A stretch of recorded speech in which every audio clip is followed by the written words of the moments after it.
Hello my dear friends, આજના વિડીયોમાં આપણે 5 એવા અંગ્રેજી શબ્દો ભણશું કે જેનાથી તમારું અંગ્રેજી છે એ આસાન થઈ જશે. તો અહીંયા 5 શબ્દ આપેલા છે. પહેલું છે બટ એટલે પણ, બીજું ધેરફોર એટલે તેથી, પછી છે બીકોઝ એટલે કારણ કે, ધેટ્સ વાય એટલે જ, અને સ્ટીલ એટલે હજી. તો આ 5 શબ્દો છે આ તમે શીખી લીધા તો તમારું અંગ્રેજી છે એ આસાન બની જશે. તો પહેલો છે બટ. પહેલો શબ્દ છે બટ. બટ એટલે થાય પણ. તો બટ વાળા વાક્યો આમાં તમને આપેલા છે. એક્ઝામ્પલ તરીકે છે કે મારી પાસે બાઇક છે પણ બાઇકમાં પેટ્રોલ નથી. તો અહીંયા તમે જોઈ શકો છો. તો આપણે પહેલા વાક્યનું અંગ્રેજી કરીએ. મારી પાસે બાઇક છે, તો એનું બધાને તમને અંગ્રેજી આવડે જ છે કે મારી પાસે બાઇક છે એટલે થશે મારી પાસે બાઇક છે એટલે થાય I have a bike. I have a bike એટલે થાય મારી પાસે બાઇક છે પણ. તો પણ એટલે શું થાય? બટ. બાઇકમાં પેટ્રોલ નથી. I have a bike but, પણ બાઇકમાં પેટ્રોલ નથી એનું અંગ્રેજી થાય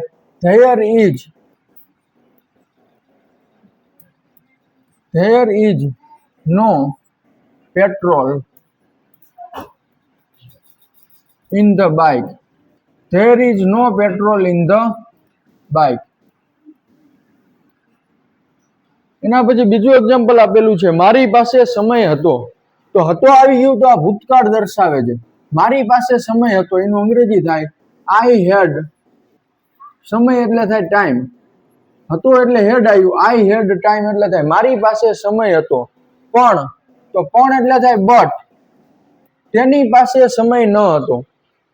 તેની પાસે સમય ન હતો એટલે થાય હી ડીડ નોટ. તો અહીંયા નકાર છે એટલે ડીડ આવે. ડીડ સાથે નોટ.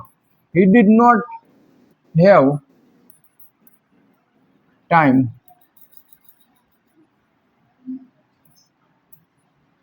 મારી પાસે સમય હતો. I had time. પણ તેની પાસે સમય ન હતો. But he did not have time. એના પછી જે બધા આવ્યા પણ તેણી ન આવી.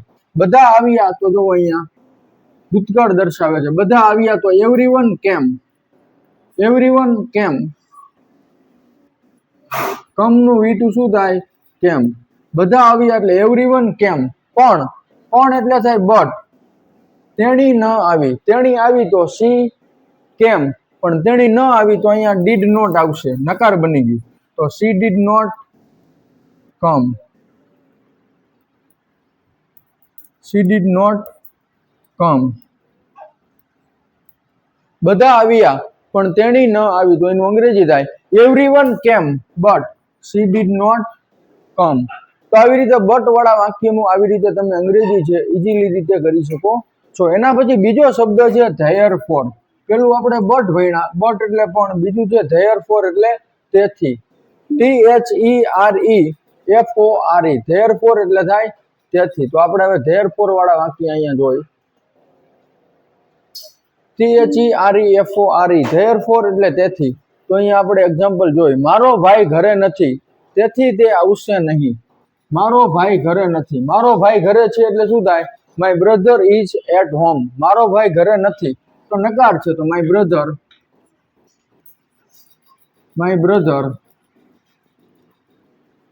Is not at home. My brother is not at home. મારો ભાઈ ઘરે નથી. તેથી. તો તેથી એટલે શું થાય? ધેયરફોર. તે આવશે નહીં. તે આવશે એટલે હી વિલ કમ. તે આવશે નહીં તો એટલે થાય હી વિલ નોટ કમ.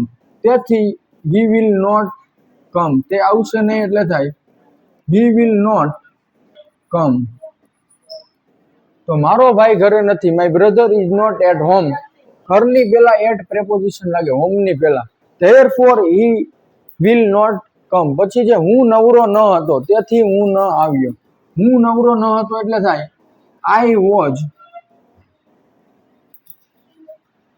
હું નવરો હતો એટલે આઈ વોઝ આઈડલ. તો આઈડલ એટલે નવરું થાય IDLE. હું નવરો ન હતો એટલે થાય આઈ વોઝ નોટ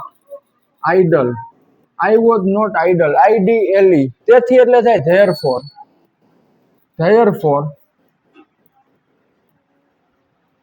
હું ન આવ્યો. હું આવ્યો તો આઈ કેમ, પણ હું ન આવ્યો તો I did not come. I did not come. હું નવરો ન હતો, I was not idle, therefore I did not come. તેથી હું ન આવ્યો. મારા મમ્મી બીમાર છે, તેથી હું સ્કૂલે આવીશ નહીં. મારા મમ્મી બીમાર છે એનું અંગ્રેજી થાય માય મધર ઇઝ સિક. છે એટલે ઇઝ અને બીમાર એટલે સિક, SICK. મારા મમ્મી બીમાર છે એટલે થાય માય મધર ઇઝ સિક. તેથી એટલે ધેરફોર, THEREFORE. ધેરફોર હું સ્કૂલે આવીશ નહીં. હું સ્કૂલે આવીશ તો I will come at school. હું સ્કૂલે આવીશ નહીં તો આઈ વિલ નોટ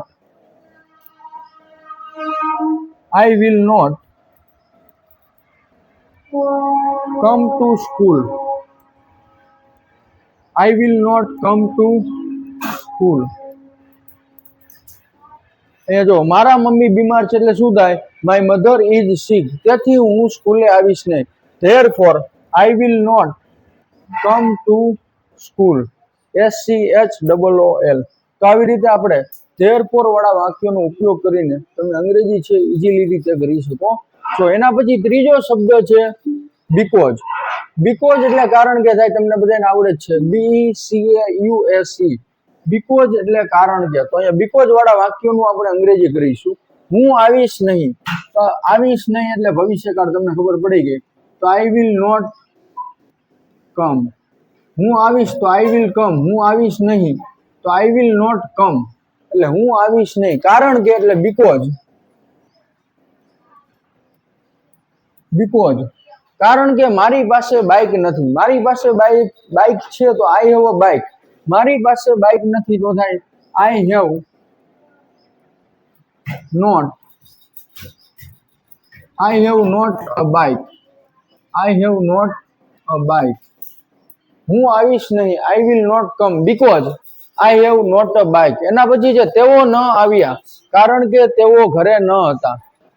તેઓ ન આવ્યા એટલે થાય તેઓ આવ્યા તો they કેમ. તેઓ ન આવ્યા તો એનું અંગ્રેજી થાય they did not come. નકાર છે એટલે did not આવશે. they did not come because. કારણ કે એટલે થાય because. they did not come because તેઓ ઘરે ન હતા. તેઓ ઘરે હતા તો થાય they were at home. તેઓ ઘરે ન હતા એનું અંગ્રેજી થાય they were not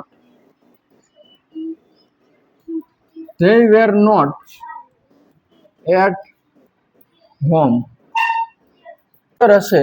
એના પછી ત્રીજું વાક્ય છે તેણી ગેરહાજર હશે કારણ કે તેણી બીમાર છે. તો તેણી ગેરહાજર હશે એનું અંગ્રેજી થાય she will be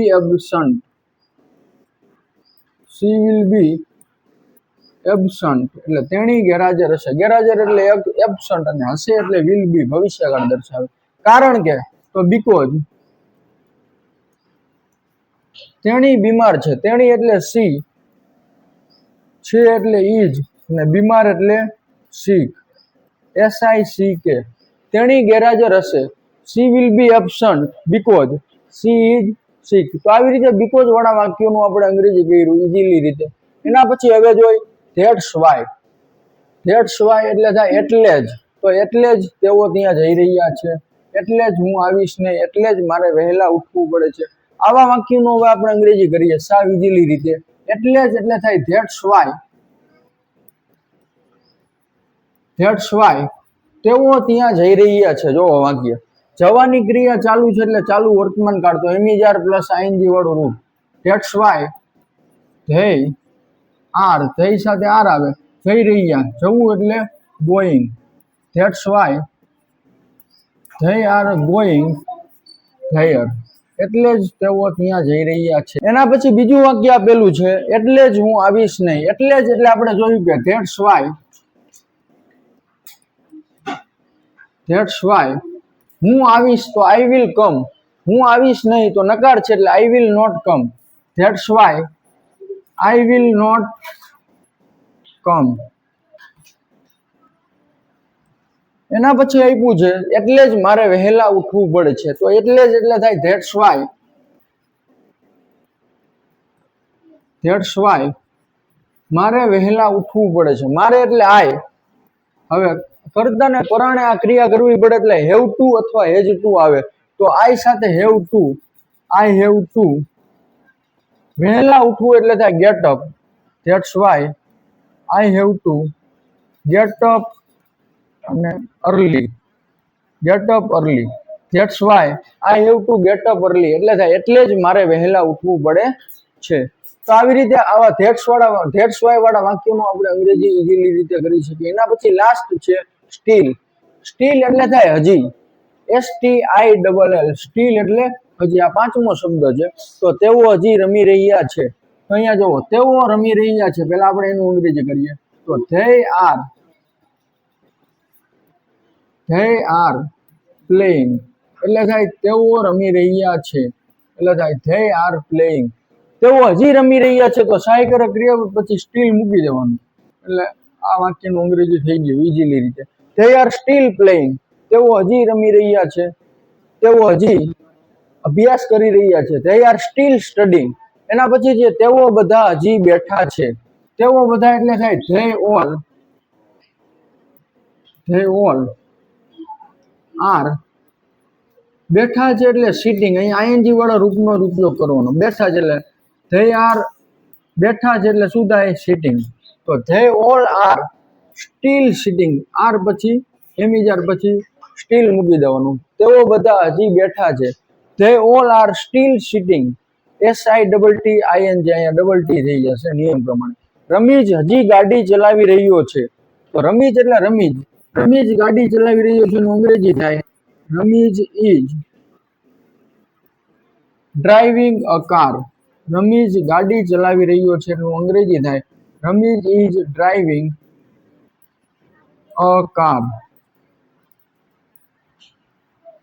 તો અહીંયા ઇઝ પછી સ્ટીલ મૂકી દો એટલે રમીજ હજી ગાડી ચલાવી રહ્યો છે એનું અંગ્રેજી થાય Ramesh is still driving a car. તો મિત્રો આવી રીતે તમે ઇઝીલી રીતે આવા શબ્દોનું અંગ્રેજી છે તે તમે કરી શકો છો અને આવી રીતે અંગ્રેજી છે તમે શીખવાની શરૂઆત કરી શકો છો. આવી રીતે ધીરે ધીરે તમે પ્રેક્ટિસ કરશો તો તમને અંગ્રેજી ઇઝીલી રીતે આવડી જશે.